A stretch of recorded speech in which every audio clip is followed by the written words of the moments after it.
Hello everyone, आज हम discuss करेंगे आर्टिकल राइटिंग फॉर्मेट के बारे में।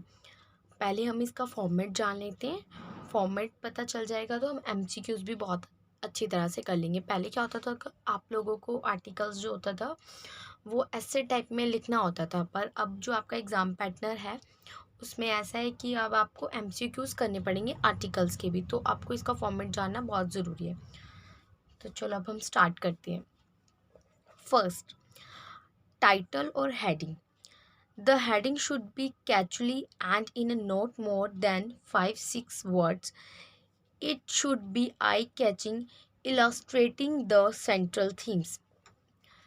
जो हमारी हेडिंग होती है या फिर जो हमारा टाइटल होता है आर्टिकल का, वो कैसा होना चाहिए? वो कैजुअली होना चाहिए और ऐसा होना चाहिए जैसे किसी ने पढ़ा और बस हेडिंग पढ़ते उसे ऐसा लगना चाहिए कि हाँ, मुझे ये आर्टिकल पढ़ना चाहिए। आर्टिकल ऐसा होना चाहिए, मतलब अट्रैक्टिव आर्टिकल होना चाहिए। और वो जो उसके वर्ड्स होने चाहिए वो 5 से 6 वर्ड्स में ही वो जो हेडिंग है, जो टाइटल है, वो कंप्लीट हो जाना चाहिए। और सेंट्रल थीम भी होना चाहिए। मान लो जैसे कि मैंने अगर लिखा कोई भी, अगर मैं आर्टिकल के हेडिंग बताती हूँ, जैसे चाइल्ड लेबर लिखा मैंने, तो उस हेडिंग में ही मुझे पता चल रहा है कि चाइल्ड लेबर, तो ये जो आर्टिकल होगा वो चाइल्ड लेबर के ऊपर है। मैं लिख रही हूँ हेडिंग चाइल्ड लेबर की, बट जो मेरा कंटेंट है नीचे वाला कुछ हो रहा है, तो वो ऐसा नहीं होगा। तो जो हमारा हेडिंग होना चाहिए वो ज़्यादा से ज़्यादा मैं प्रेफर ऐसा करूँगी कि हेडिंग से ही हमें पता चल जाए कि भाई आर्टिकल्स किस किस बारे में।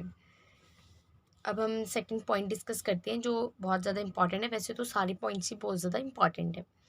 Second point, by line writer name.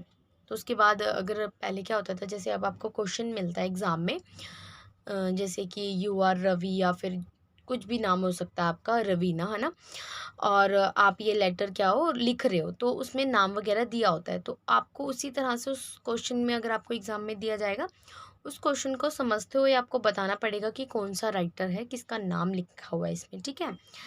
It refers to the name of the person writing the article. It is generally given in a question. ये जनरली गिवन होता है हमें क्वेश्चन में कि किसने आर्टिकल लिखा है या किसने लिखने जा रहा है या जा रही है। इस तरह से हमें क्वेश्चन आता था। इस तरह से अगर आपको अब आएगा तो वो क्वेश्चन में ही लिखा हुआ आएगा। If not given that do not right your personal details. अगर नहीं लिखा हुआ है तो आप इसको स्किप भी कर सकते हैं। आपने अपना नाम नहीं लिखना होता, ये तो आपको जानते होंगे। अगर आप आर्टिकल्स वगैरह लिखते होंगे तो आप अपना नाम नहीं लिख के आते हो एग्ज़ाम में, इस तरह से। फिर उसके बाद आता है थर्ड पॉइंट, बॉडी कैसी होनी चाहिए आर्टिकल की। It is the main part of your writing piece. मतलब ये राइटिंग जो हम लिखते हैं आर्टिकल का, उसका मेन एकदम पीस होता है। किस तरह से, अगर बॉडी ठीक नहीं है, अगर लिखने का फॉर्मेट ही ठीक नहीं है, तो वो हमारा जितना भी आर्टिकल लिखा होता है वो हमारा रॉन्ग हो जाएगा, उसका अच्छा इम्पैक्ट नहीं पड़ेगा पढ़ने वालों पर, इस तरह से। It generally consist of 3-4 paragraphs. और ये 3 और 4 पैराग्राफ्स में क्या होना चाहिए, कंप्लीट हो जाना चाहिए जो आपका आर्टिकल राइटिंग होता है। इसको जनरली 3 या 4 पैराग्राफ्स में ही बनाते हैं। उसके बाद आप देखिए जो हमारी बॉडी के भी आगे क्या है, 3 पॉइंट्स हैं। तो फर्स्ट पैराग्राफ, जैसे कि मैंने आपको बताया 3 और 4 पैराग्राफ्स, तो हम फर्स्ट पैराग्राफ से स्टार्ट करते हैं कि फर्स्ट पैराग्राफ में क्या होना चाहिए। फर्स्ट पैराग्राफ इंट्रोडक्शन होता है। फर्स्ट पैराग्राफ क्या होता है, इंट्रोडक्शन होता है। Introduction briefly tell what the article is about, giving some starting fact और क्वेश्चंस टू अरूज इंटरेस्ट। अब इसमें क्या करोगे, इंट्रोडक्शन में क्या बताते हैं हम, ब्रीफली हमें बता देना होता है कि आर्टिकल किस बारे में है, और उसके स्टार्टिंग के फैक्ट्स बताओगे, कुछ क्वेश्चंस और कुछ इंटरेस्ट इसके बाद में बताओगे। जैसे कि ये आर्टिकल जैसे कि चाइल्ड लेबर के ऊपर है, तो आप चाइल्ड लेबर के बारे में बता दोगे, ठीक है। फिर उसके बाद पूरा ब्रीफली बता दोगे थोड़ा सा इंट्रोडक्शन में। फिर उसके बाद आप स्टार्टिंग फैक्ट्स बता सकते हो कि भाई अंडर 14 एज या फिर बिलो 14 एज के जो बच्चे होते हैं उनको काम नहीं करवाया जाता। तो छोटा छोटा आप बताओगे। डीपली इंट्रोडक्शन तो आप नीचे वाले पैराग्राफ्स में करोगे। ये इसलिए करते हैं ताकि हम अराउज़ इंटरेस्ट, ताकि जो पढ़ने वाला है जो भी हमारा आर्टिकल पढ़े, उसका जो इंटरेस्ट है वो क्या हो जाए, राइज हो जाए, बढ़ जाए उसका इंटरेस्ट, इसलिए हम ऐसा करते हैं। उसके बाद आते हैं क्वेश्चन ही पॉइंट नंबर 2। तो उसके बाद आता है पैराग्राफ 2 and 3। पैराग्राफ 2 and 3 में क्या करेंगे, it highlight the main facts of the topic. इसमें क्या करेंगे, हम मेन फैक्ट्स को हाईलाइट करते हैं। And develop the cause and effect of the problem. और इसमें हम क्या करेंगे, हम उसके बताएंगे कॉजेज़ और इफ़ेक्ट्स बताएंगे, और उसकी प्रॉब्लम्स के बारे में भी बताते हैं। मान लो अगर चाइल्ड लेबर होता है तो हम चाइल्ड लेबर का ये एकदम पॉइंट एग्जांपल लेके चल रहे हैं, तो उसका कोज क्या होगा, उसका सबसे बड़ा कारण क्या होगा। अगर चाइल्ड लेबर बच्चे करते हैं तो वो क्यों कर रहे हैं, पहला कारण तो ये कि वो क्यों कर रहे हैं, क्योंकि वो पुअर हैं ना, इतने रिच नहीं हैं। और इसका बुरा इफ़ेक्ट क्या पड़ेगा, उनकी स्टडी के ऊपर पड़ेगा, वो पढ़े लिखे नहीं होंगे, उनका एजुकेशन बैकग्राउंड बिल्कुल लो रह जाएगा।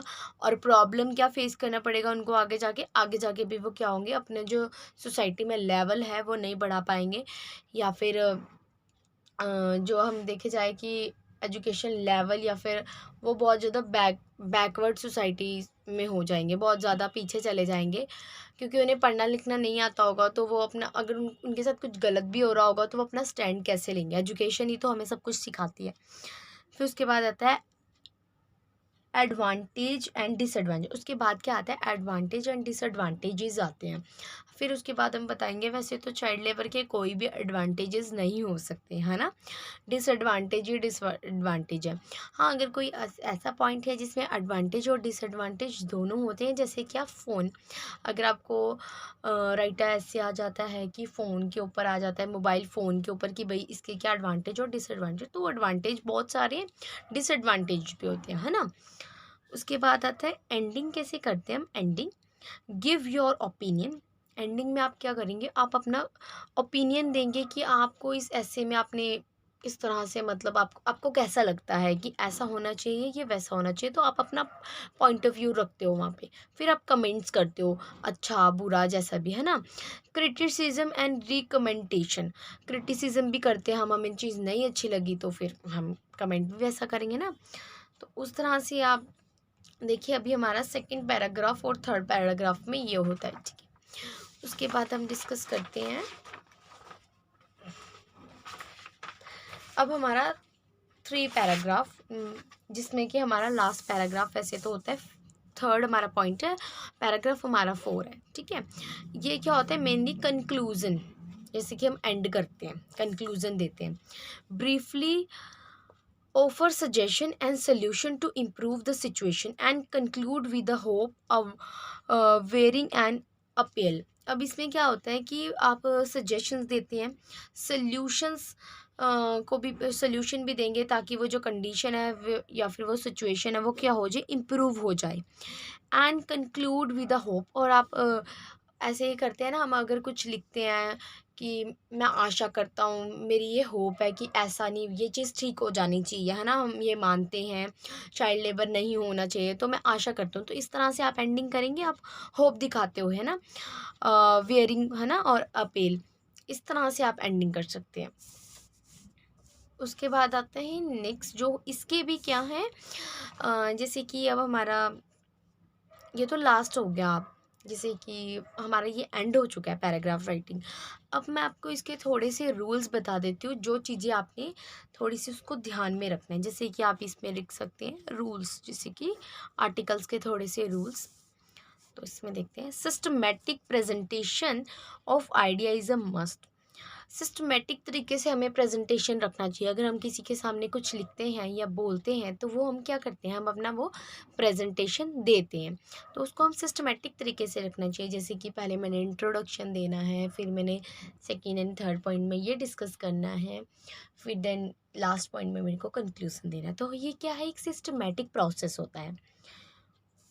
फिर जो हमारा सेकेंड स्टार है, pay attention to grammatical and use of good vocabulary. अगर आप लिखते हैं तो आपको सिस्टमेटिक तरीके से, बहुत अच्छे तरीके से उसको लिखना, और ग्रामर का भी आपने खास ध्यान रखना है।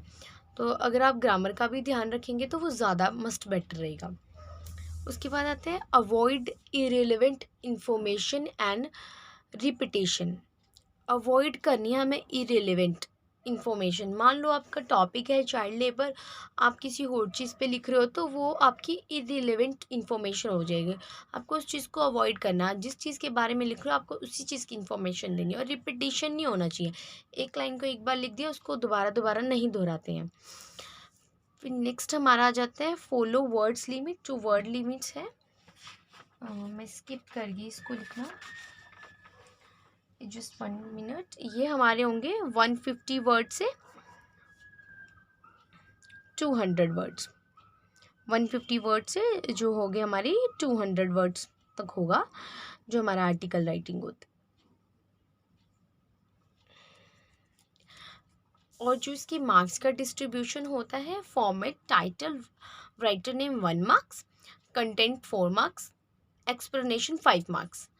तो इस टोटल 10 मार्क्स का जो हमारा आंसर राइटिंग अगर आप राइटिंग करते हो तो हमारा इस तरह से होता है। अगर आप आंसर राइटिंग का भी अगर आपको आ जाता है कभी, तो आप इस तरह से कर सकते हैं। और जो नेक्स्ट वीडियो होगा उसमें हम आर्टिकल राइटिंग के एमसीक्यूज डिस्कस करेंगे। तो उससे पहले आप यही वाला वीडियो देखना, क्योंकि आपका फॉर्मेट आ जाएगा, तभी आप राइटिंग आर्टिकल राइटिंग के एमसीक्यूज कर सकते हैं। अगर आपको वीडियो अच्छा लगा हो तो वीडियो को लाइक शेयर सब्सक्राइब ज़रूर करना।